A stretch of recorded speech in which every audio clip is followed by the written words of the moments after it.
Yes, yes, yes, yes, yes. Hey guys, namaste. Welcome.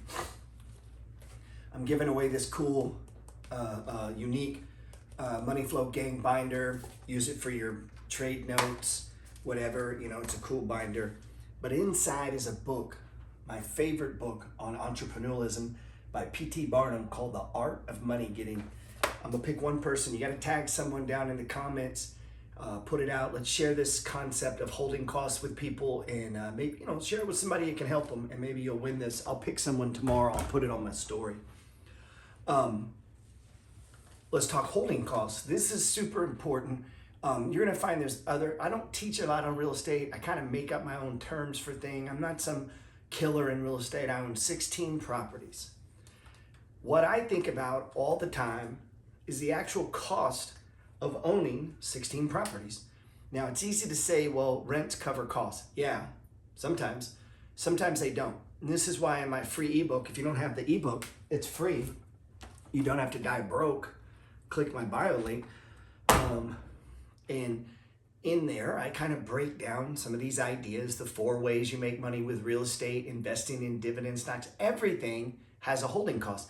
This Rolex watch has a cost to ownership. If you want to keep it in good condition, about every 5 to 10 years, you really should send it off to Rolex. They service the watch. They make sure everything's running well. They clean it, whatever, send it back. This watch is from 1986, bro. So like it'll run perfect the rest of my life, but there's a holding cost. I want to insure it. It's expensive. That's part of holding costs. In real estate, if we're looking at that, all asset classes have holding costs, whether it be land or real estate or stocks or business, a girlfriend, a boyfriend. Like it costs money. It costs something to own things. What the problem is, most people have structured their life in such a way that everything they own costs them and there's no money coming in. So once we understand holding cost, and then we understand cash flow, offsets holding cost, and the difference is profit.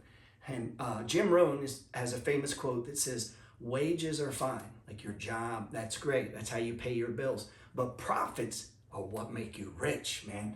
So let's dig into that. And anybody can make profits. Profits are on shit you sell, or on rents, or royalties, or dividends. Those are profits, okay? What you do at work as a W-2 earner, that's fine. A lot of people poo-poo that. Man, you need a fucking job. You know how hard it is to buy real estate without a W-2 these days? It's tough, man, if you don't have a lot of assets. So if you're, making 50, 60,000 a year, work for yourself, you're going to have a harder time buying a house than a guy that works at McDonald's. I don't know why. It's just the way it is. Let's make sure we're recording. The banks love the W-2 workers. All right, holding costs. When you buy a house, what are the cost of holding it down? Well, the first cost is debt, right? Your debt is your mortgage. Now you can get into this and NIO, net operating income. You can get into cash on cash returns, and you can go learn all of those terms. This is just, I'm not trying to beat you down with that. I want you to just get the bigger picture. So debt, we have to service the debt. That's going to be a mortgage, right? M-O-R-T. Now, I want you to know something. This is investable, meaning this debt is something that you can invest in. Once you learn about debt and mortgages, right, you can also not only invest in the house, but you could be the lender, right? And you say, how do you do that? Mortgage REITs, through mortgage-backed securities. Remember the thing that crashed the country in 2008? Those were mortgage-backed securities. Go read on them. They're in the form of REITs. There's one in my newsletter, the Peters Report, that I own a bunch of money. I have a bunch of money invested in A, G, and C. I buy this anytime it goes into a stage 1. I start buying it. I bought some yesterday. It pays about an 8 to 9% dividend, okay? You have to buy when it's low in order to get any kind of, I don't want to get off track here.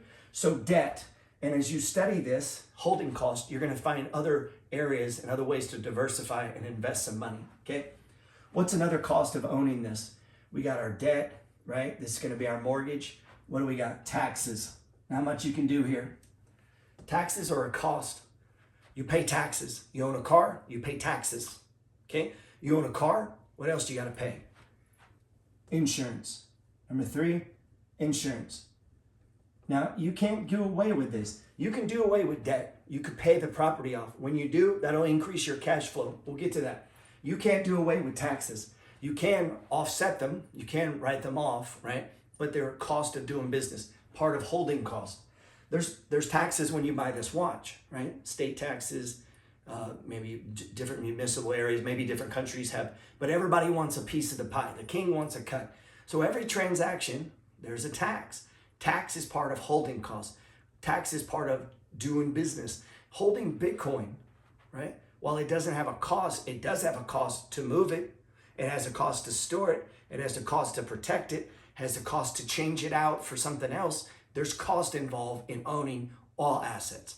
What you don't want to do is a whole bunch of costs on assets with no any kind of interest, debt payment, rent collection, royalty. You just have holding costs. And this is what gets people messed up. They just own shit that costs them money and they're not receiving any money outside of their own work. Okay? So number 4, what else we got? Maintenance. And we could go into number 5 before I forget and we'll say CapEx, but we'll keep this simple. Maintenance.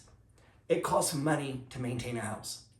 Go look. You can be cheap, let your house run into the ground. You need, the house needs to be painted. You just let it go. Well, guess what? That turns into wood rot. Guess what? That leads to termites. Guess what? That leads to bigger cost.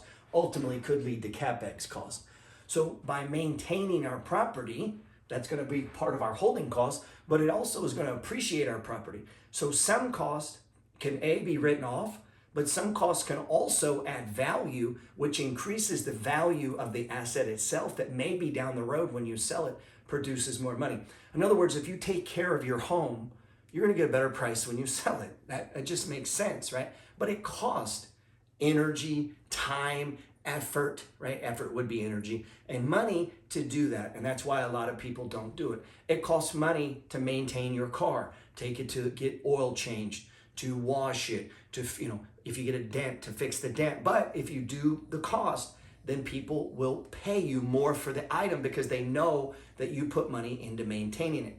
So if, as an investor, I'm looking for fucked up houses. I want houses that other people haven't done the holding costs very well. They haven't appreciated the asset like I have. They haven't put in the time and the effort to value the home. They've run it down. And then I'm gonna bang them on the price. I'm gonna try to get it cheaper. I'm gonna try to get it, 80 cents, 70 cents on the dollar. And then I'm gonna borrow, I'm gonna use debt to buy that property.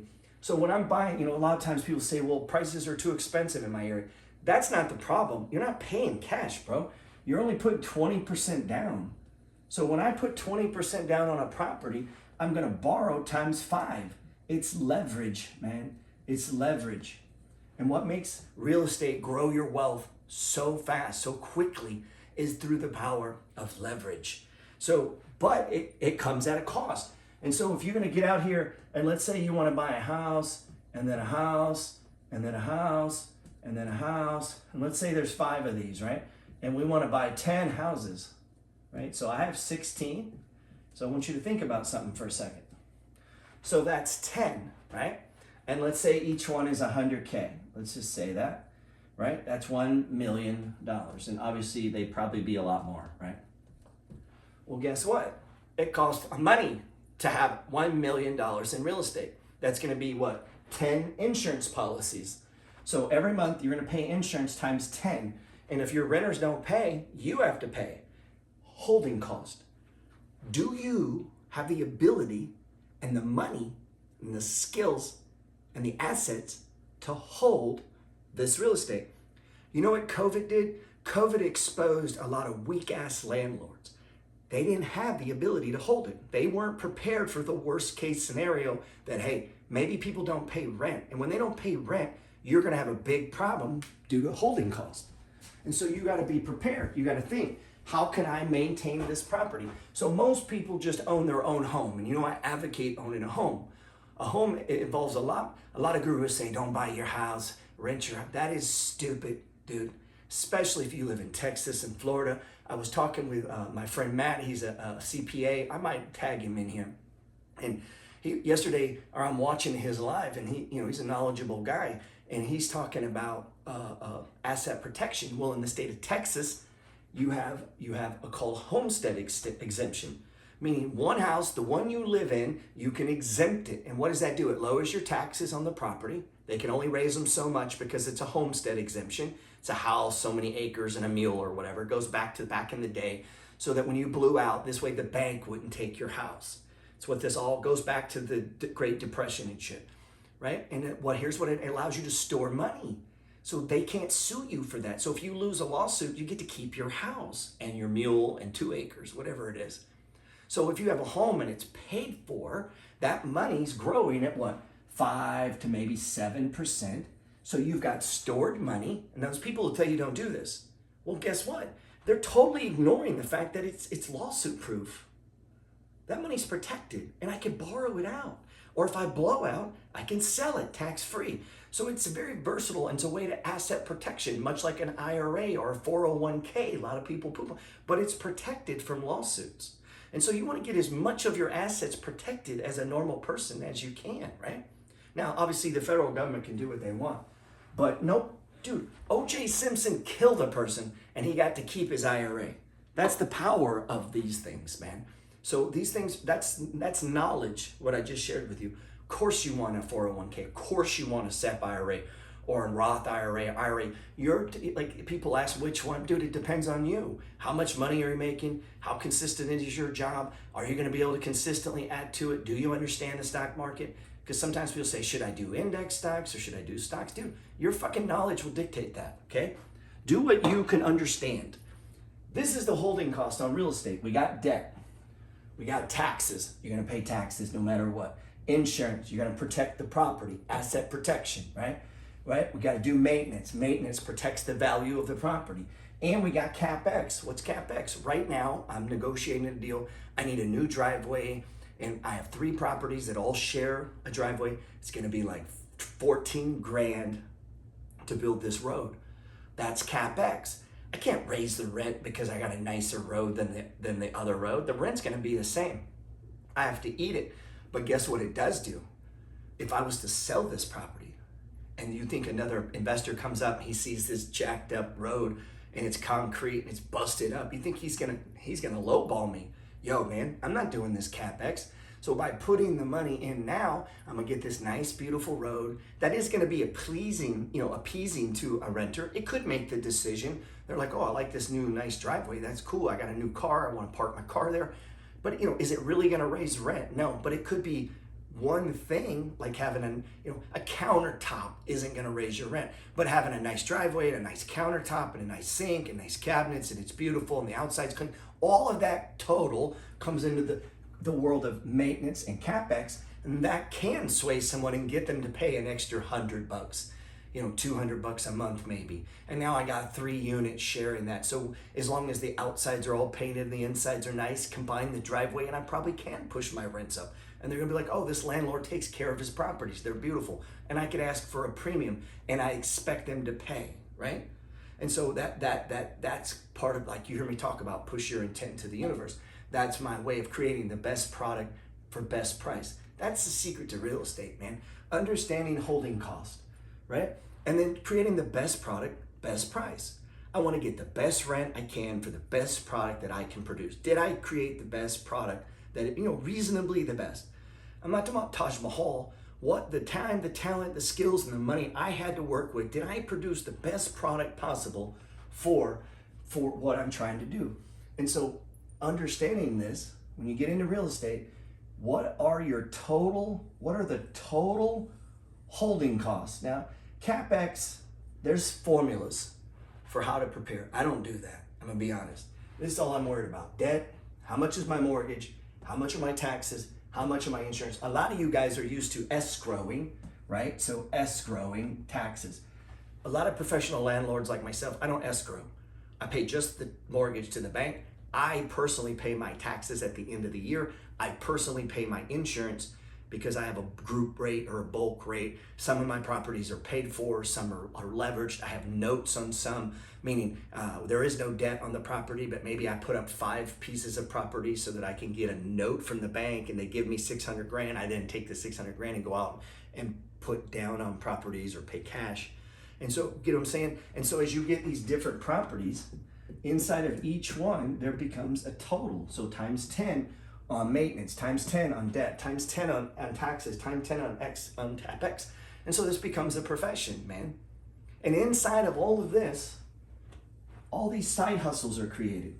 Let's say this house right here needs to be, what are we doing on time, man? I could go on this stuff forever. I wish you were in my real estate stuff. Let's say this here needs to be painted. And you get a quote for $6K. I don't have a job. I'll go do it. You say, oh, you got better things to do. Bro, I'm gonna listen to something on the stock market. I'm gonna listen to an eBOOK. I'm gonna drink some beer. I'm gonna listen to some music. I'm gonna have some electricians coming over. I'm gonna have some plumbers coming over. I have a good time. I like doing it. I enjoy doing it. Well, that's $6K that I just saved because it's gonna be about $300 in paint and I'm not paying $6K. Well, guess what I can do with that money? I push that to my IRA. That side hustle inside of the bigger picture of real estate created a way for me to max out an IRA. And you know, I have the Dogs of the Dow from my free ebook, You Don't Have to Die Broke, chapter 10. Mostly that's my IRA. I have one for me, one for the wife.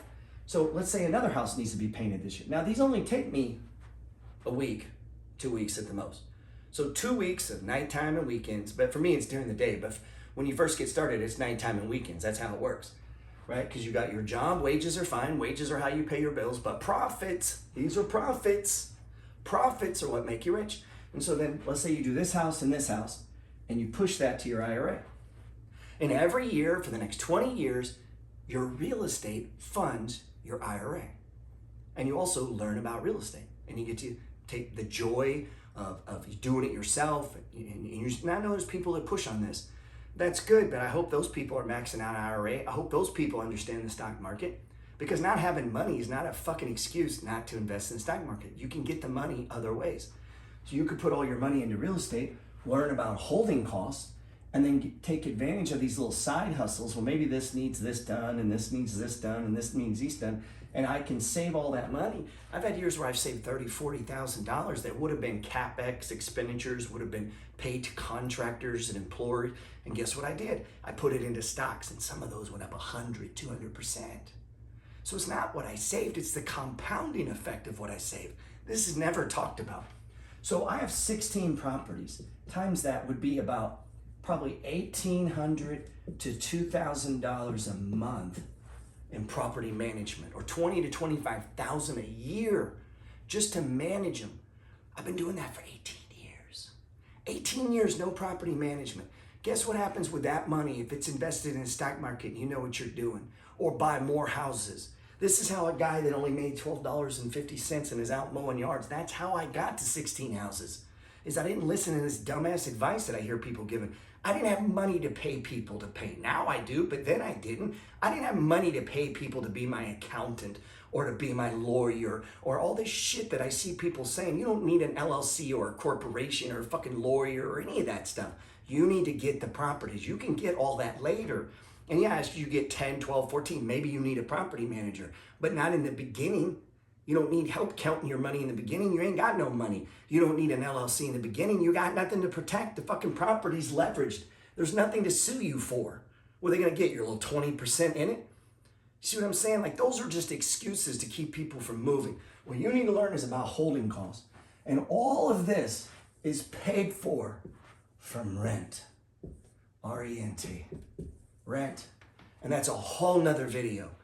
But you get what I'm saying? Holding costs. This watch costs money. Your house costs money. The swimming pool you want to buy at your house, money, money, money, money. Out. The clothes you wear, money.